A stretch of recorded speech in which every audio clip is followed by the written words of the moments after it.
Merry Christmas and a Happy New Year! The Chennai Silks. Let the celebrations begin. 2024ஆம் ஆண்டு முடிய போகுது ஒரு வழியாக கிட்டத்தட்ட டிசம்பர் மாதனுடைய நம்ம கடைசி கட்டத்துக்கு நம்ம வந்தாச்சு. ஸோ இந்த வருஷம் நிறைய திரைப்படங்கள் தமிழ் ரிலீஸ் ஆகி வெற்றியும் அடைஞ்சது, தோல்வியும் அடைஞ்சது. சில படங்கள் அதிக அளவு ட்ரோல் செய்யப்பட்டு ரோஸ்ட்டும் செய்யப்பட்டது.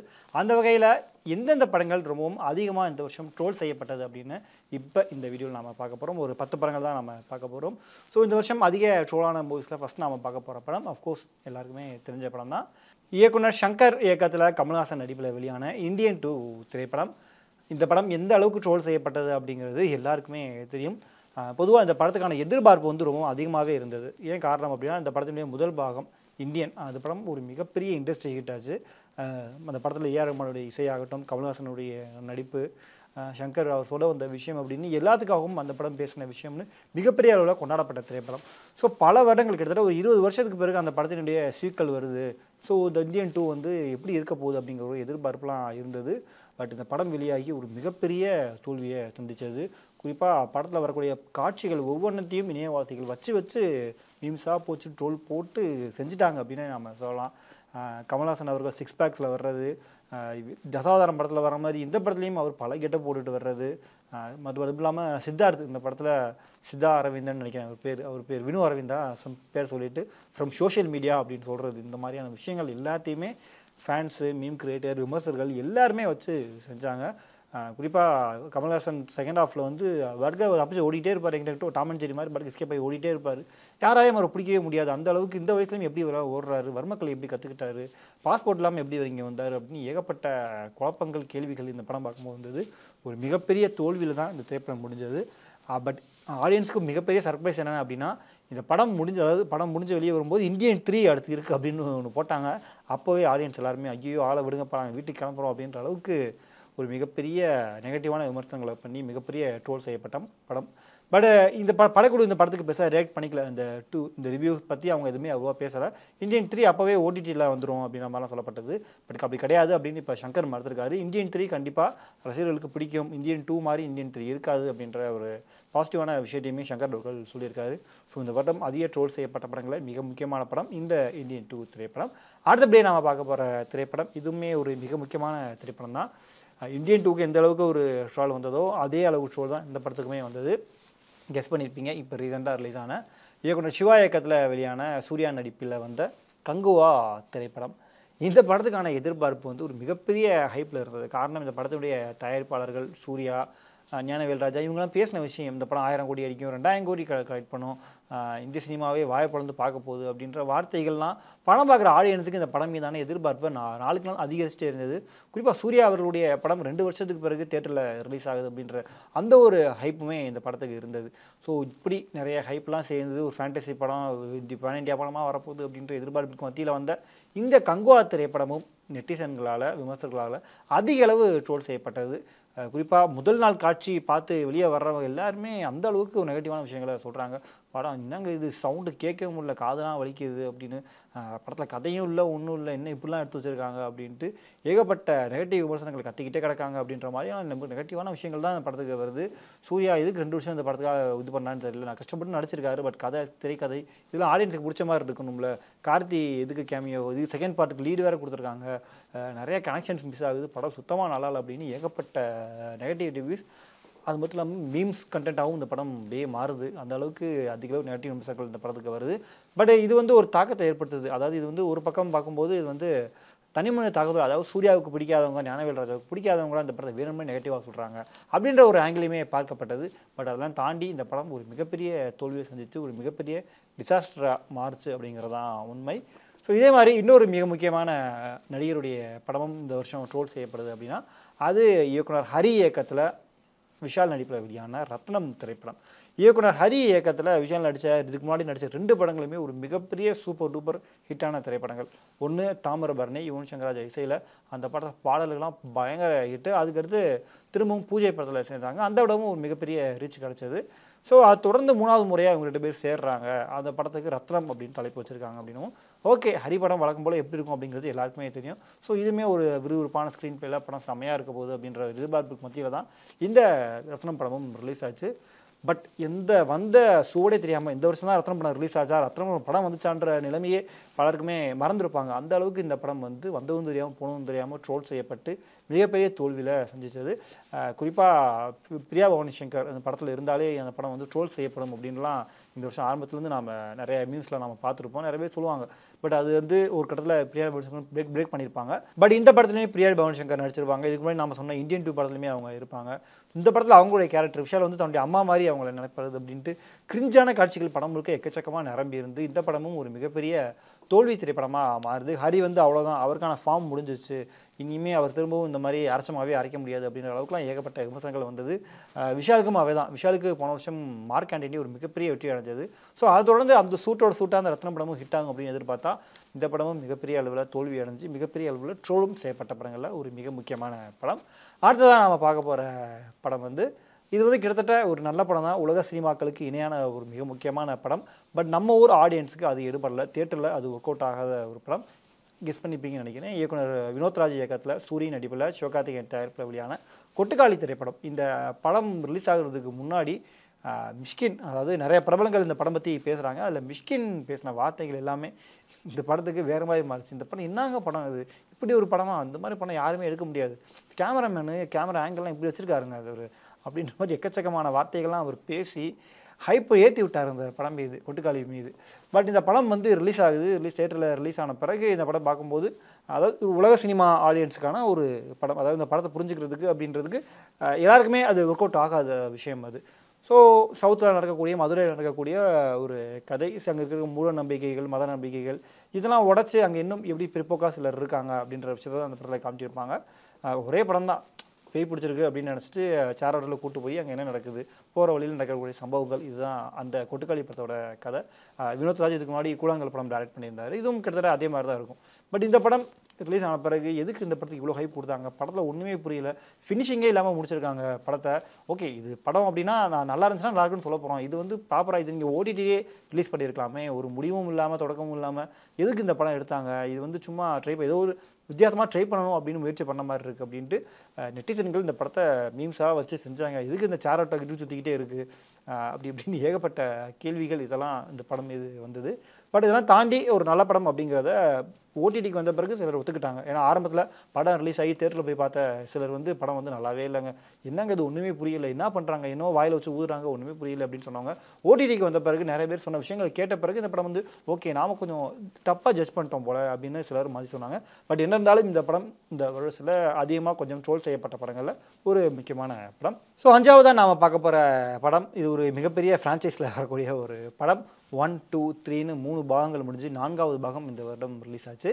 கெஸ் பண்ணியிருப்பீங்கன்னு நினைக்கிறேன். இயக்குனர் சுந்தர்சி இயக்கத்தில் வெளியான அரண்மனை 4 திரைப்படம். ஸோ அரண்மனை அப்படின்னாலே டெம்ப்ளேட்டாக ஒரு எல்லாருக்குமே ஒரு விஷயம் இருக்கும். பேய் ஒரு பங்களாவில் இருக்கும், அங்கே போய் குடியிருவாங்க, அங்கே இருக்க பேய் எப்படி செஞ்சது, அதுக்குள்ளே இருக்கக்கூடிய ஃப்ளாஷ்பேக் என்ன, எப்படி பேயை விரட்டுறாங்க, கடைசியில் ஒரு சாமி பாட்டு, இதெல்லாம் தான் அரண்மனை படத்தினுடைய ஒரு டெம்ப்ளேட்டாகவே இருக்கும். பட் இந்த படம் ரிலீஸ் ஆகிறதுக்கு முன்னாடி ஏகப்பட்ட ட்ரோல் வந்தது.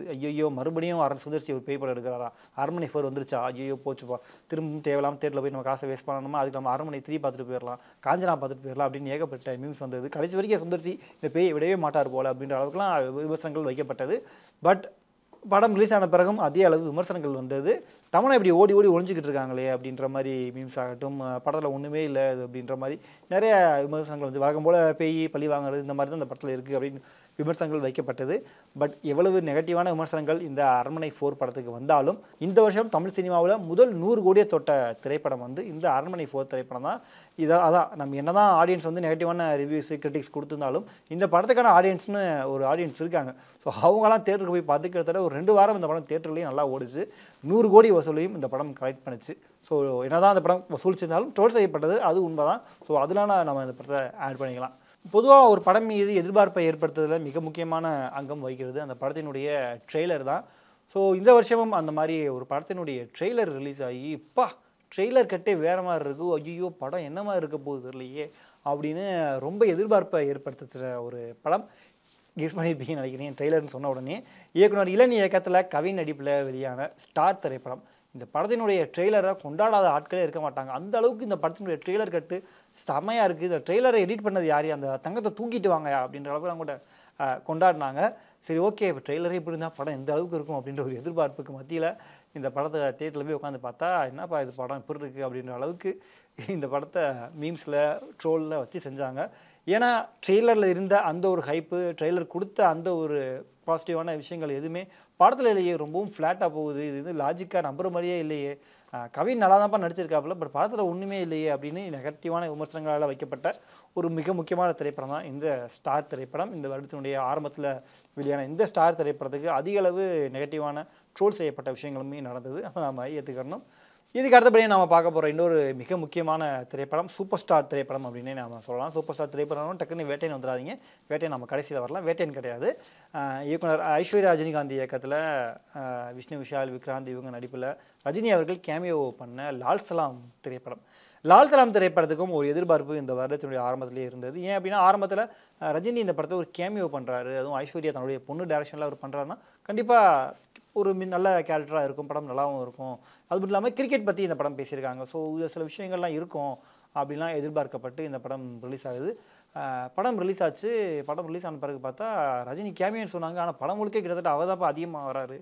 ரஜினிக்கான சீன்ஸ் தான் ரொம்பவும் அதிகமாக இருக்குது. கிட்டத்தட்ட ரஜினி படமே நம்ம எடுத்துக்கலாமே அப்படின்னு பார்த்தா படமுமே ரொம்பவும் சுமாராக வீக்காக தான் எழுதப்பட்டிருக்கு. பெருசாக எதுவுமே இன்ட்ரெஸ்டிங்கான காட்சிகள் நாம் ஏற்கனவே பார்த்த சில விஷயங்கள், இந்த மாதிரி விஷயங்கள் தான் அதில் இருக்குது அப்படின்னு இந்த படம் அதிக அளவு ட்ரோல் செய்யப்பட்டது. சரி ஓகே, படத்தை கொஞ்சம் அப்படியே மறந்துடுவாங்க அப்படின்னு பார்த்தா திரும்பவும் ஐஸ்வர்யா ரஜினிகாந்த் சொல்கிற ஒரு பேட்டியில் வந்து படத்துடைய ஹார்ட் டிஸ்க் மிஸ் ஆயிடுச்சு, ஸோ அதில் இருக்க சில ஃபுட்டேஜ்லாம் வச்சுருந்தோம் அப்படின்னா படம் இன்னுமே நல்லா இருந்திருக்கும் அப்படின்னு சொன்னோன்னே நம்ம ஆடியன்ஸ் திரும்படியும் மீம்ஸு ட்ரோல்ஸ் அப்படின்னு இந்த படத்தை ரிப்பீட் மோடில் அடிக்க ஆரம்பித்தாங்க. இன்னொரு அந்த படம் வந்து ஓடிடியில் ரிலீஸ் ஆகவே இல்லை.